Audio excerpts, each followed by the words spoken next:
एका साध्या पोस्टरमध्ये किती गोष्टी लपलेल्या असू शकतात? चला आज तेच बघूया. हे पोस्टर तरुणांना स्वतःला घडवण्याचं आणि काहीतरी नवीन करण्याचं वचन देतं. चला तर मग या पोस्टरमधून या कार्यक्रमाबद्दल काय समजतंय ते पाहूया. सगळ्यात आधी यात लक्ष दिलंय ते मन आणि शरीराच्या आरोग्यावर. म्हणजे यात योग आणि ध्यान यांसारख्या पारंपरिक पद्धती शिकायला मिळतात.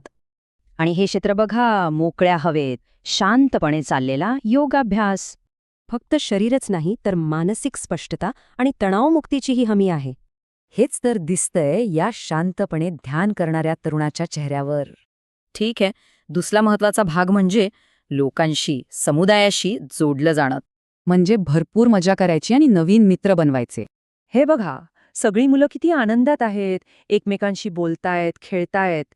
आणि तिसरा मुद्दा, नेतृत्व करायला शिकणं आणि समाजात बदल घडवणं. त्यामुळेच तर आवाहन केलंय की चला काहीतरी वेगळं करून दाखवूया. उदाहरणार्थ, झाडे लावणं ही सुद्धा एक प्रकारची समाजसेवाच आहे. आणि यातूनच पुढे जाऊन एक युवा नेता बनण्याची संधी मिळते. हेच नेतृत्व दिसतंय जेव्हा तरुण एकत्र येऊन काहीतरी करतात. तर मग हे तीनही भाग मिळून एक संपूर्ण अनुभव कसा तयार होतो? थोडक्यात, स्वतःच्या मनापासून सुरुवात करून समाजाचं नेतृत्व करण्यापर्यंतचा हा प्रवास आहे. तर मग प्रश्न हा आहे की आतली शांतता आणि बाहेरची कृती हेच नव्या पिढीचे नेते घडवेल का?